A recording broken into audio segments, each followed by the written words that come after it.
das ist, glaube ich, die Kunst in der Führung, auch als Dirigent es zu schaffen, diese verschiedenen Klangkörper, die dort sitzen, 50 an der Zahl, zum Schwingen zu bringen, zu einem gemeinsamen Schwingen.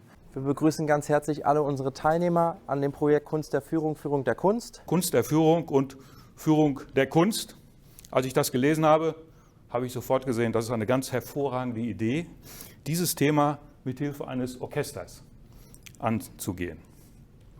Denn bei einem Orchester kommt es ja darauf an, dass sehr viele Akteure mit völlig unterschiedlichen Fähigkeiten zusammenspielen. Und der Output, der ist ja nur dann akzeptabel, wenn auch der kleinste und leiseste Zwischenton am Ende stimmt. Münster hat ja eine ganz lange Geschichte als Garnisonsstadt. Ich weiß nicht, ob Sie das wissen. Es war ja mal freie Hansestadt, da brauchte man ein unabhängiges Militär. Es war Tagungsort der Friedensverhandlungen des Dreißigjährigen Krieges. Danach hatten wir ein paar sehr kriegerische Fürstbischöfe, die haben ganz anders agiert als die Bischöfe, die man heute so kennt. Es war eine große Luftwaffengarnison, die Luftwaffengruppe Nord lag hier, das Luftwaffentransportkommando und zahlreiche britische Truppenteile hier in Münster. Heute ist diese Riesengarnison ziemlich abgeschmolzen. Von der Luftwaffe zum Beispiel übrig geblieben ist neben dem Geo-Info-Zentrum der Luftwaffe das ganz hervorragende Luftwaffen-Musikkorps Münster, mit dem Sie es ja zu tun bekommen. Ich habe mich jetzt einfach hier hingestellt. Ja, richtig, das ist Ihr Platz. Wie erleben Sie Führung im Orchester?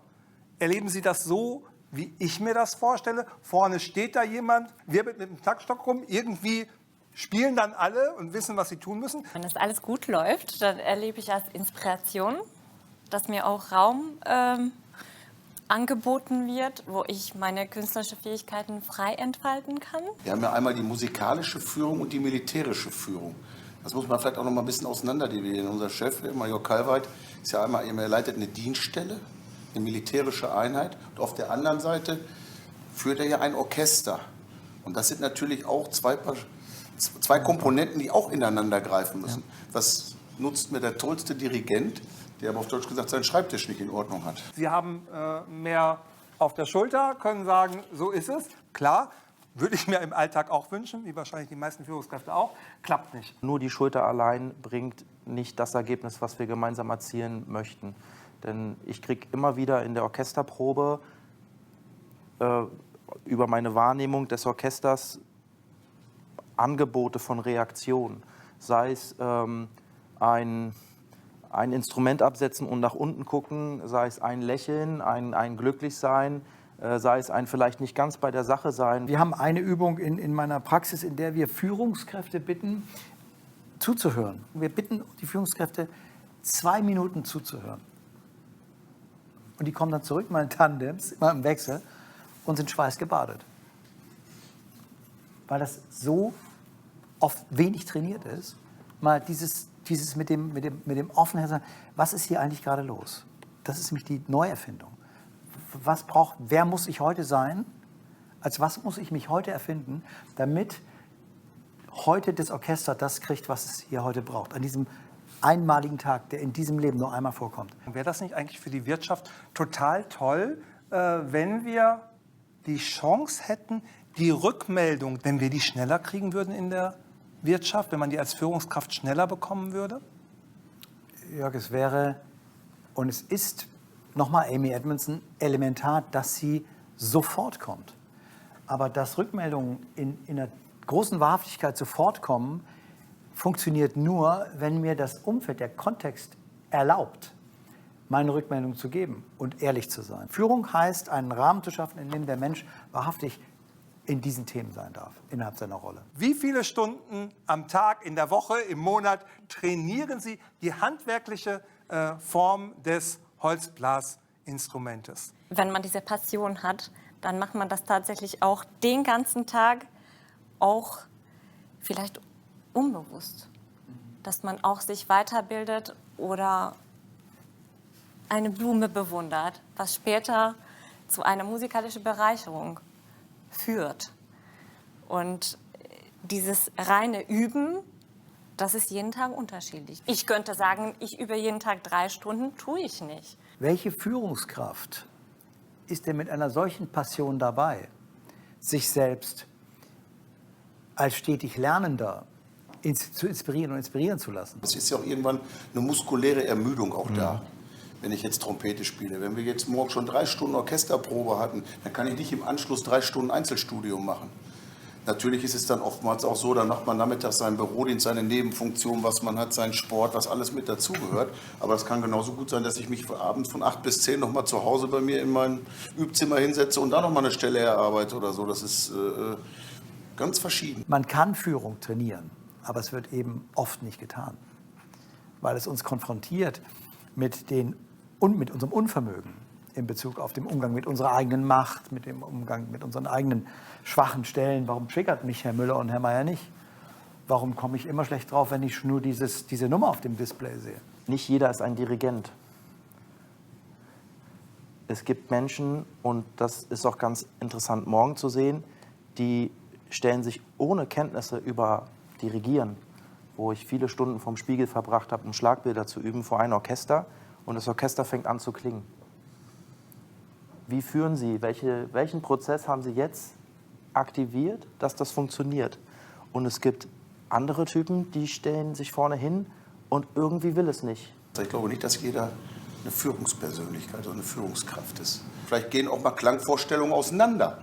Gut, aber dafür muss man dann auch sagen, dann ist Führung nun mal auch Führung und dann muss man das so annehmen, was der Dirigent vorne vorgibt. Ich bin fest davon überzeugt, dass jeder in irgendeinem Bereich begabt ist. Was entdeckt werden muss oder entdeckt werden kann und dann gefördert werden muss. Wie überhaupt dieses Talent entdeckt wurde, das liegt bei meinen Eltern.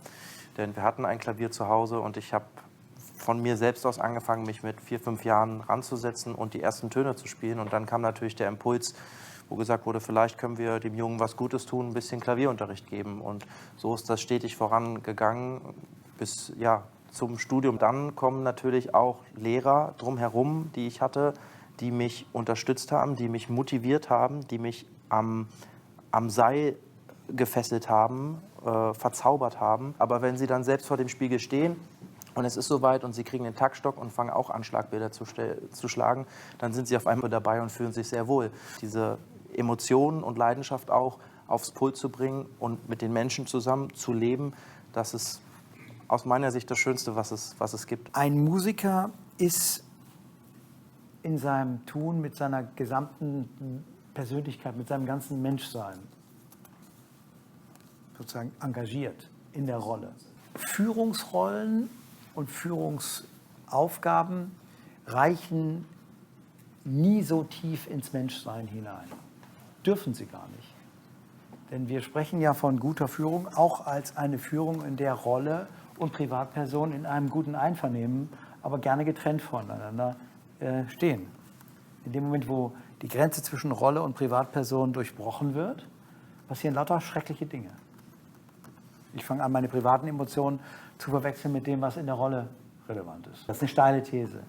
Dass sozusagen es für den Musiker in seiner Exzellenz zur Identität gehört, in diesen vollumfänglichen Entwicklungsprozess auch seiner selbst einzutreten. Ich habe mit Kollegen zu tun, wo ich merke, die haben auch definitiv trainiert, die sind in Führungskräftetraining gegangen und so weiter und so fort. Aber ich habe jedes Mal, wenn ich mit ihnen zu tun habe, das Gefühl, da fehlt dieses, also das ist antrainiert, da fehlt dieses Empathische, was sie auch mit Leidenschaft und so weiter beschreiben und wo ich immer denke, ihr habt das super gelernt, aber irgendwie fehlt ein Stück weit, dass ich halt derjenige bin, der sagt, alles klar und ich folge dir, wohin du gehst, das ist mir eigentlich egal. Es müsste tatsächlich eine Art psychologischen Führerschein für Führungskräfte geben. Ich arbeite ja bei der ARD und wir arbeiten insofern auch in diesem Spannungsfeld, einerseits auch eine Organisationseinheit zu sein, aber andererseits eben auch Kreativität zu fördern. Und da funktioniert Top-Down und Ähnliches auch nicht. Das Dilemma des Musikers im Orchester ist ja, dass er bezahlt wird für Empfindsamkeit. Für musikalische Empfindsamkeit. Dafür werden sie bezahlt. Aber in dem Moment, wo sozusagen der soziale Rahmen nicht mehr safe ist, diese Empfindsamkeit in Empfindlichkeit umschlagen kann. Und dann wird es gefährlich, wenn sozusagen Empfindlichkeiten da sind, die Menschen die Kritik persönlich nehmen, der Haifisch anfängt zu beißen, dann fängt an sozusagen die Musik da wird es hölzern. Ich kenne Führungskräfte, die in dem einen Unternehmen einen wahnsinnig guten Job gemacht haben, im anderen Unternehmen noch nicht mehr die Probezeit geschafft haben. Es gibt Positionen in der Industrie, in denen können Sie nicht gewinnen. Schleudersitze. Da ist einmal im Jahr eine neue Geschäftsführung drauf.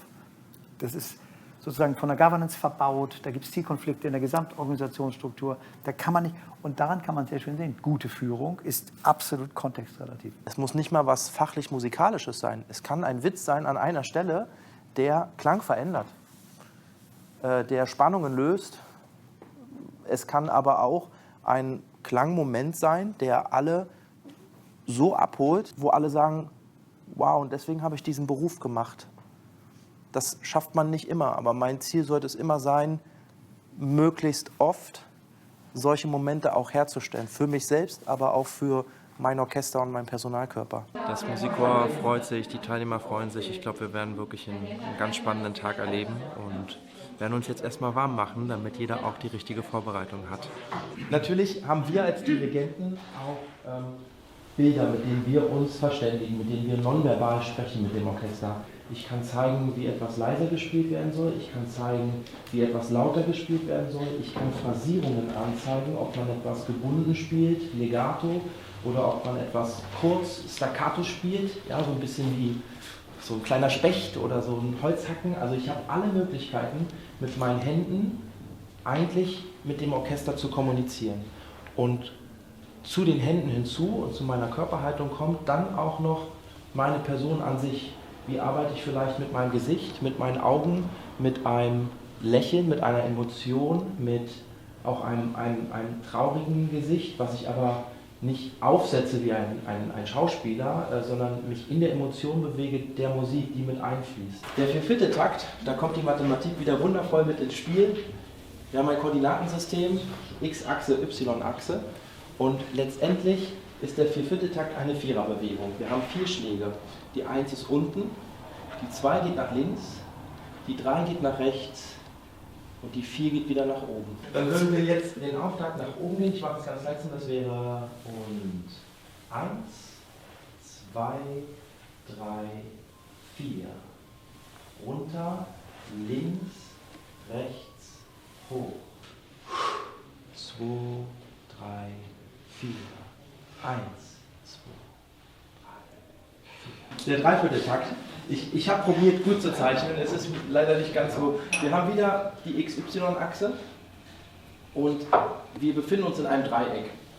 Das heißt, die 1 geht nach links, die 2 geht nach rechts und die 3 geht wieder nach oben.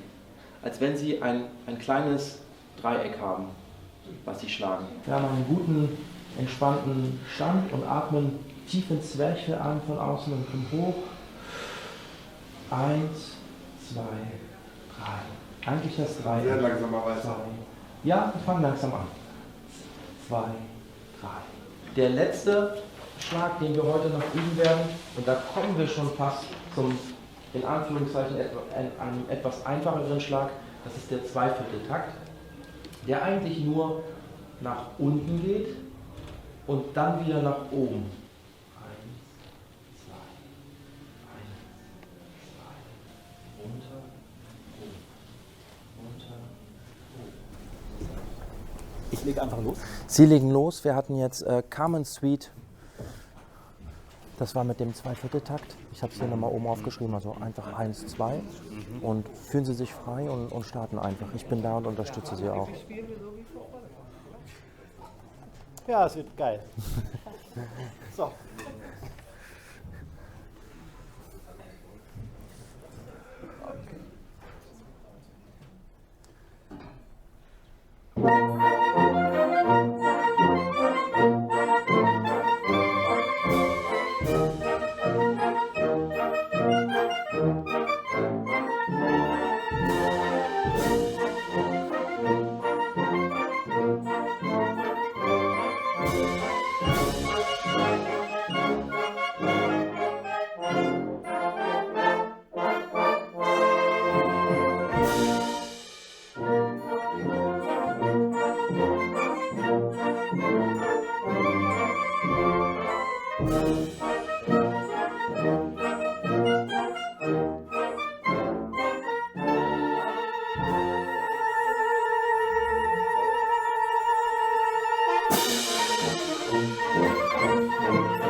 Wow! Wow! Verbesserungsvorschläge hier von den Lernkolleginnen und Kollegen? Weitermachen. Ich glaube, Vielleicht etwas weniger drastische Tempowechsel. wir machen einfach nochmal von vorn. Sie geben den Auftrag, das war so schön. Sie sind dann in so einem Tempo gekommen. Dann hat es so richtig geflossen. das war, Haben Sie es gemerkt? Das hat so geflossen? Ich hatte das Kutscherbild von Ja, im Kopf. Man kann aber ein bisschen... Und dann hätten Sie sie fahren lassen können. Ja? Ich glaube, das war der Hinweis zu sagen, nicht nochmal kurz zu bremsen, aber vielleicht war da gerade ein schöner Gasthof und dann wieder fahren zu lassen. Das können wir gerne nochmal, das abzugeben.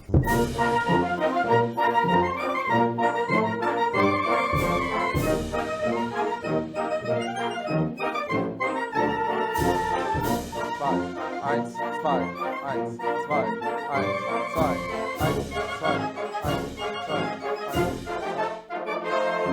Bisschen schneller. Zwei, eins, zwei. Und jetzt laufen lassen. Laufen lassen. Laufen lassen. Eins, zwei, eins, zwei, eins, zwei, eins, zwei, eins, zwei, eins, zwei, eins, zwei, eins, zwei, eins,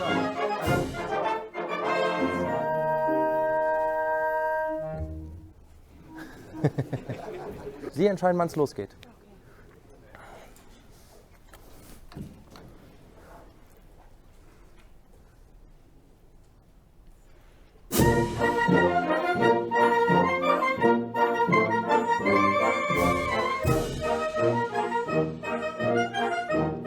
Hören Sie denen zu, die machen das für Sie.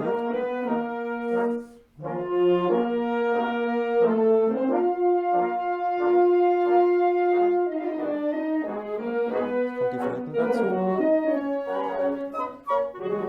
Und jetzt kommen alle zusammen. Können sie wieder größer werden.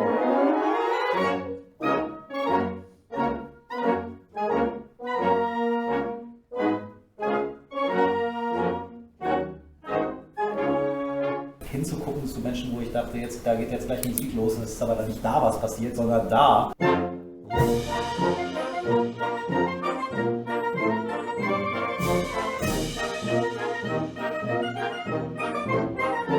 Also ich meine, das Tempo war viel zu langsam. Ja, und dachte, oh mein Gott. Ja. Also auch zum Beispiel, ich kriege das gar nicht hin. Also ich versuche da zu wedeln und es funktioniert und irgendwann ging es und dann schien es jetzt auch nicht so, als wären sie jetzt super beleidigt, sondern die merken schon, ich will was tun. Und gerade diese verschiedenen Tempis, deswegen fand ich das sehr erfrischend am Anfang, ganz ehrlich, da einfach dann auch mal zu spielen und zu sagen, so, jetzt möchte ich es langsamer, jetzt möchte ich schneller, jetzt möchte ich es leiser, jetzt möchte ich es lauter, wie auch immer, und darauf zu reagieren. Das ist auch für so ein Orchester eine interessante Erfahrung. Anfang tun tatsächlich die Klarinetten und die Trompeten. Okay. Herr Retemeyer haben Sie gestern kennengelernt und daneben Herr Hupe. Die fangen an und dann ist es ein ganz ruhiger Dreivierteltakt, den Sie einfach schlagen. Okay. Ja. Ich bin da, Sie machen das ja schön. Okay, Also, gut, ja. einmal Prälude, Dreivierteltakt. Probieren Sie alle einzuladen am Anfang. So, Sie laden die quasi ein. Sie sind jetzt in der Position zu sagen, ich bin noch nicht bereit und jetzt bin ich aber bereit. Ich lade euch ein. Ja?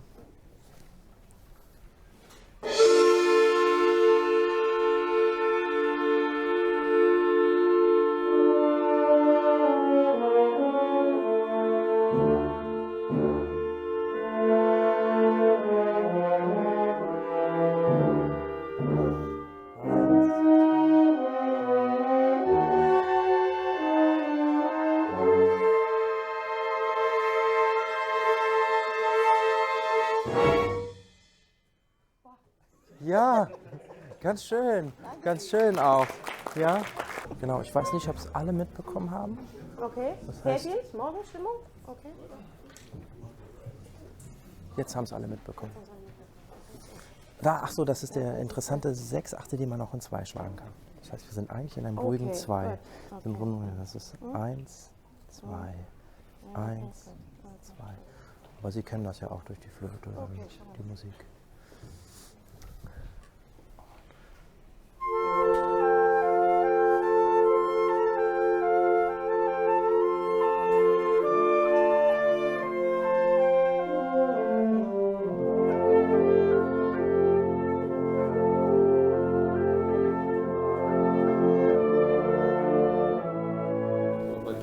Stichwort Mimik, hat man am meisten ablesen können, wie sehr du dich freust über gewisse Dinge.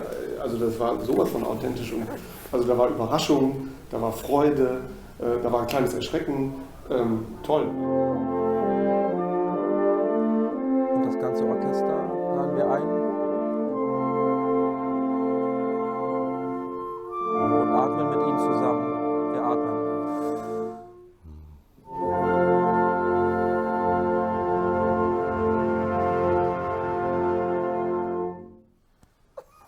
Bravo.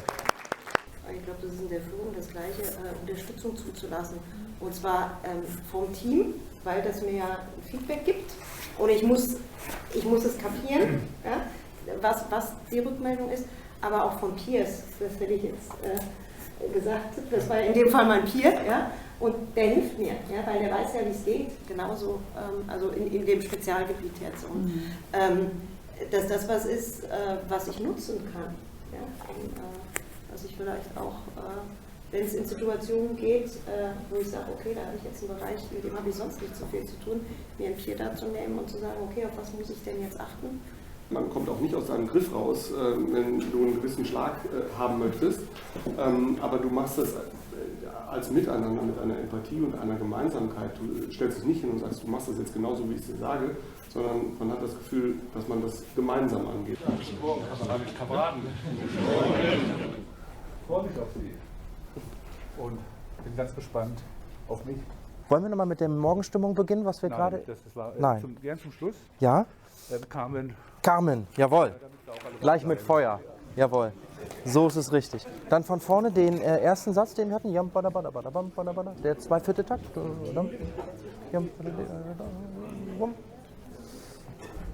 Ich bin da, aber Sie machen das. Ich lass mich treiben. Jawohl. Erster Satz, Carmen.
Ja.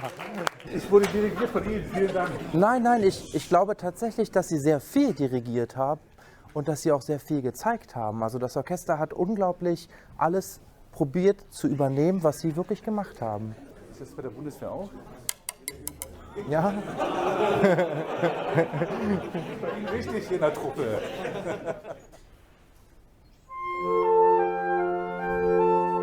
Jetzt machen Sie nichts mehr. Machen Sie nichts mehr. Lassen Sie die spielen. Nichts mehr.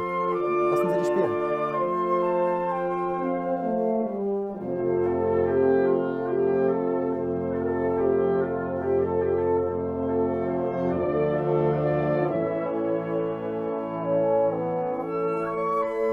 Die Musiker machen es von selbst und Sie vollziehen nur nach und schauen Sie dabei an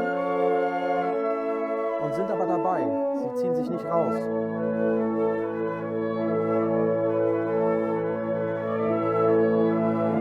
Das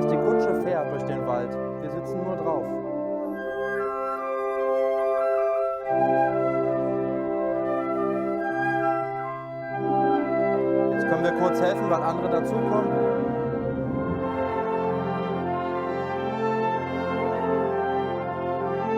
Schön.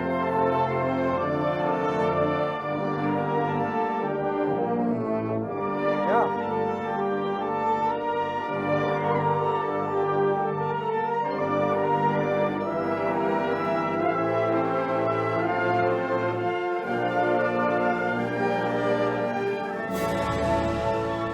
Nochmal bestätigt hat, dass wenn ich ein Team von Experten habe, die wirklich hoch ausgebildet sind und ihren Job können, dass ich den Takt angeben muss oder vielleicht einmal auch zeigen muss, pass mal auf, hier ist der Rahmen, da wollen wir hin, dass ich die dann aber auch laufen lassen kann und wirklich da dann wieder eingreifen sollte, wo ich merke, jetzt ist vielleicht Führung wieder angesagt oder jetzt muss ich gerade eingreifen. Ja, ich habe ja jetzt gerade feststellen können, dass Sie tatsächlich das spielen, was hier dirigiert wird.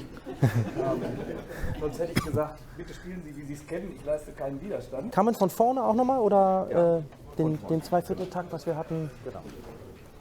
Ja. Ich würde es ganz gerne ein bisschen schneller spielen, also eigentlich so, wie es da steht, 116. Das haben wir so viel so langsam gehört. Vielleicht können Sie mir am Schlagzeug ganz kurz den 116er einfach, dass ich das mal jetzt habe, für mich. Okay. Machen wir so, ne?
Also ich stehe da als Führung, soll jetzt Einsätze geben und ich kann noch nicht mal die Partitur lesen, geschweige denn weiterblättern. Also ich soll jetzt Entscheidungen treffen über Dinge, von denen ich ja wirklich noch überhaupt keine Ahnung habe. Das kommt ja hoffentlich im beruflichen Alltag selten vor. Asus tot und dann in der Halle des Bergkönigs. Super. Sehr, sehr schön, Heinke. Total. Also wow. Auch die linke Hand, wie die gleich dazukommt fürs Becken und so. Ganz toll, ganz toll. Wir machen aus der Pergin-Suite den zweiten Satz Asis tot. Sie fühlen es am Ende, ne? Wie ihr Tempo ist. Ich meine, es geht um Asis tot, wo man hinkommt vom Tempo, was sie fühlen. Aber ich habe es natürlich jetzt, gerade auch bei den Blättern, aber dann doch nicht. Alles gut. Nein, das war doch gar kein Problem. Der geht dann bis hierhin. Ja. Am Ende kommt dann eine kleine Fermate. Offensichtlich ist mein Tremor, den ich auch hatte an der Taktstockspitze, ist nicht so deutlich geworden. Aber das war trotzdem ein ganz tolles Erlebnis, muss ich sagen. Das auch dann genießen zu können. Aber ich war ja auch unvorbereitet. Ich wusste auch nicht, worum geht es eigentlich, ja, welches Stück machen wir und so. Und war ganz froh, dass ich nicht der Erste war. Sondern dass ich mir erstmal die Stücke anhören konnte, die dran kamen. Ja, und dann aber auch zu erleben, wie das Orchester wirklich all das auch gespielt hat, was dirigiert wurde. Das macht einem ja noch viel mehr Stress, ja, wenn man sich einfach nur hinstellt und sagt, okay, es geht los und dann spielen die das perfekt, wie es sein muss. Nein, es kommt auf den an, der da vorne steht. Und das fand ich eine super Erfahrung. Und auch diese Parallelen ja, zwischen Führung und dem, was hier in der Musik passiert. Das ist ja auch in Unternehmen so. Man kann Musik nicht befehlen. Also richtig gute Musik kann man nicht befehlen. Die muss eben so von innen kommen. Das zeigt aber auch in dem Moment, wie viel von vorne man auch eine Möglichkeit hat zu verändern bei so einem Orchester. Und das war jetzt für uns, also kann ich jetzt nur für mich sprechen, aber sehr, sehr interessant, einfach die verschiedenen Charaktere auch nach vorne zu erleben, eine Körperspannung zu erleben, die ganz anders ist, eine Herangehensweise, die ganz anders ist bei jedem. Du übernimmst jetzt auch die Verantwortung. Das heißt also, du gehst jetzt da vorne und das, was du tust, das wird passieren. durch die Begleitung ist es leichter geworden, diese Verantwortung zu übernehmen oder das Gefühl zu haben, es gibt eine geteilte Verantwortung dort. Man hat ein doppeltes Netz sozusagen.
Ja, und dann ist 4/4.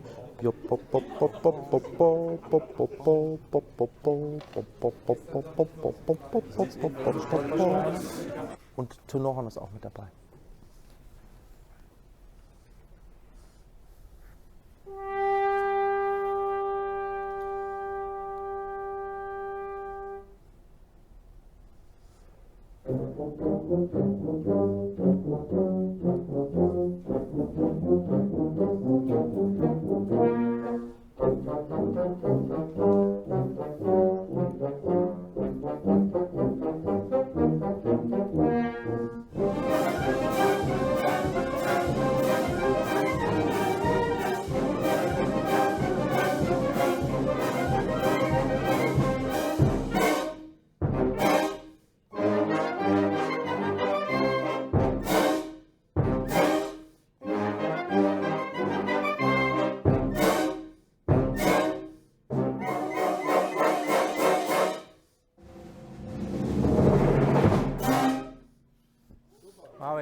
Eine sehr, sehr bewegte Historie in unterschiedlichsten Industrien und jetzt freue ich mich, was ganz, ganz Neues zu lernen und sehr, sehr weit aus meiner Komfortzone rauszugehen. Ich hoffe, die Komfortzone bei Ihnen allen stimmt und Sie helfen mir dabei, dieses unbekannte Terrain zu entdecken. Wir haben einen schönen Tag wie heute, die Sonne scheint, wir sind hierher gekommen und eigentlich laden wir alle ein und geben nur den Auftakt, atmen gemeinsam und lassen sie dann spielen. Wir vollziehen mit ihnen die Morgenstimmung. Wir müssen gar nicht zu viel organisieren dann am Ende. Die Sonne geht von selber auf. Das ist durchaus eine Charaktereigenschaft von mir. Das muss immer alles strukturiert und organisiert sein. Und das war ja wenig planbar, was heute passiert. Also von daher war eine große Neugier dabei.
hilfreich, schnell in die Resonanz zu kommen und Anker zu finden. Lächelnde Gesichter, Gesichter, wo man merkt, okay, ich mache jetzt nicht totalen Quatsch und die einem auch irgendwas zurückgeben, aber auch durchaus vielleicht eine Verwirrung hier und da, wenn man vielleicht zu sehr gefuchtelt hat. Ich habe versucht, die Hand extra in der Hose zu halten, weil ich sonst noch viel mehr gefuchtelt hätte. Wir Musiker sind sehr empfindlich, wir sind sehr eingespielt, aber sehr empfindlich auf kleinste Gesten und auf Mimik, auf die Hand in der Tasche.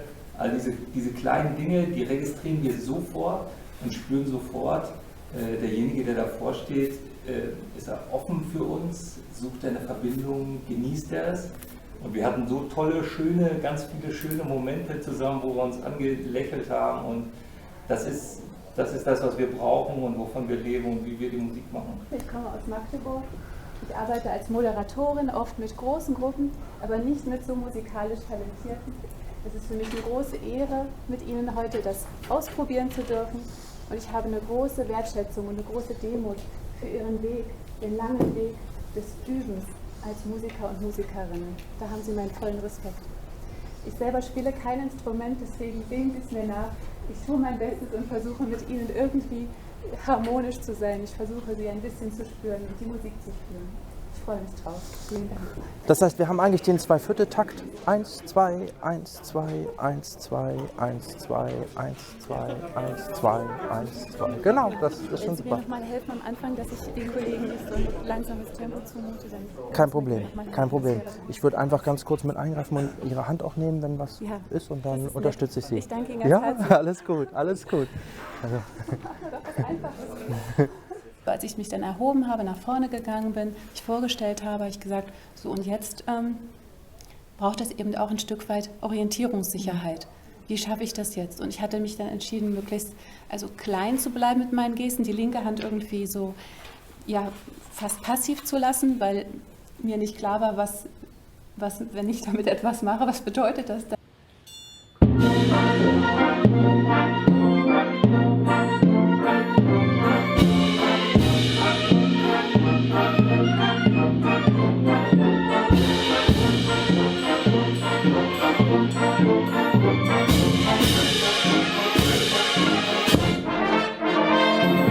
Wir stellen nämlich unser Warenwirtschaftssystem um und da darf ich unterstützen. Also es ist mein Job, Menschen unterschiedlichster Couleur zusammenzubringen und möglichst eine gute Harmonie hinzubekommen, dass jeder sich mitgenommen fühlt.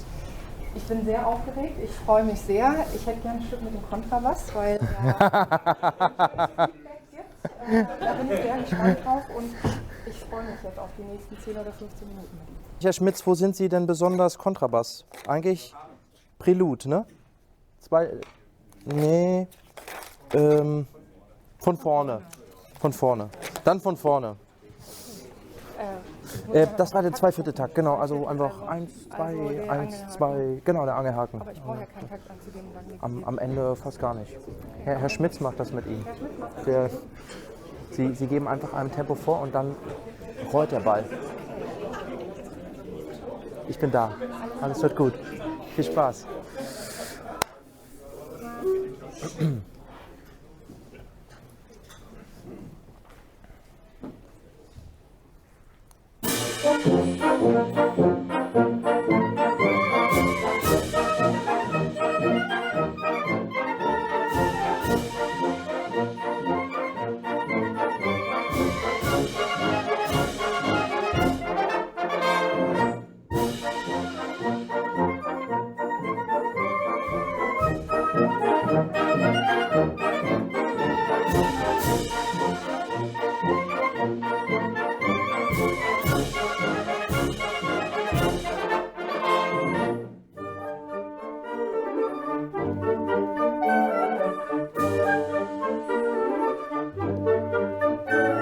Für mich war das ganz schwer, dann den Turnaround hinzubekommen, was wir dann ja auch geübt haben. Wie kriege ich jetzt den Kontakt zum Orchester hin? Also aus dem Sie angucken und so weiter hin zu sagen, so jetzt fange ich aber an zu dirigieren. Das war für mich schwer. Ich arbeite bei der ARD, von Haus aus als politischer Journalist fürs Fernsehen, das ARD-Magazin Kontraste. Bin allerdings jetzt dafür verantwortlich, die Intendantensitzung der ARD zu organisieren und ich hätte jetzt fast gesagt zu orchestrieren, denn das sind 10 unterschiedliche Häuser, die alle für sich unabhängig sind.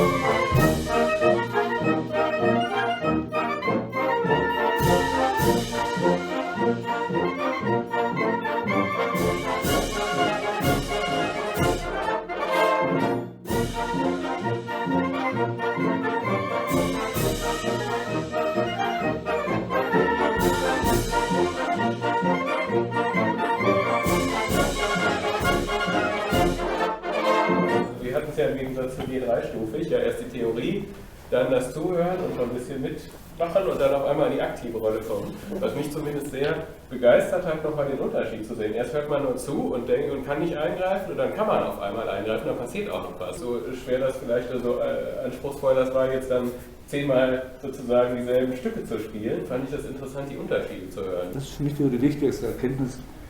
Einfach rangehen und machen, gar nicht so viel Gedanken machen, sondern loslassen und Vertrauen haben in die Musiker, weil die können es. Für mich war wichtig gewesen, in dieser Rolle als Dirigent eine Verbindung zum Orchester zu schaffen. Ja, also wie schaffe ich das, dass die Verbindung da ist, dass aus meinen Gesten heraus etwas gelesen wird, das dem entspricht, was ich auch selber als Ziel für mich vorhabe. Der Dirigent bestimmt, wie laut, wie leise, wie schnell, wie langsam. Wir können auch ohne Dirigenten spielen, klar. Wenn der Dirigent sich zurücknimmt, dann freut sich das Orchester, weil der Zügel etwas locker ist. Das ist gleichzeitig ja auch ein Zeichen des Dirigenten, alles ist gut. Den richtigen Zeitpunkt zu erwischen. Wann geht man in die Führung und wann geht man ins Vertrauen und lässt die Zügel los? Wenn der Dirigent sich zurücknimmt, dann schauen wir den Dirigenten an und an der Mimik sehen wir, ist wirklich alles gut, dann ist für uns auch alles gut, dann ist das Gemeinsame gut. Das heißt eine Führung bei uns im Unternehmen. Weil, wenn ich mir unsere Führungskräfte anschaue, da habe ich ein Potpourri. Für den einen heißt Führung Kontrolle. Den kann ich mir hier als Dirigent eines Orchesters überhaupt nicht vorstellen. Das hat großen Spaß gemacht. Ja, das hat wirklich großen Spaß gemacht, auch wenn es mal schneller und langsamer wurde und die Verzweiflung zu spüren. Jeder kennt die Musik, aber es ging nicht voran und dann eure Lösung und dann die Freude, wenn was funktioniert hat, das war einfach zu spüren und das hat uns große Freude gemacht. Danke dafür.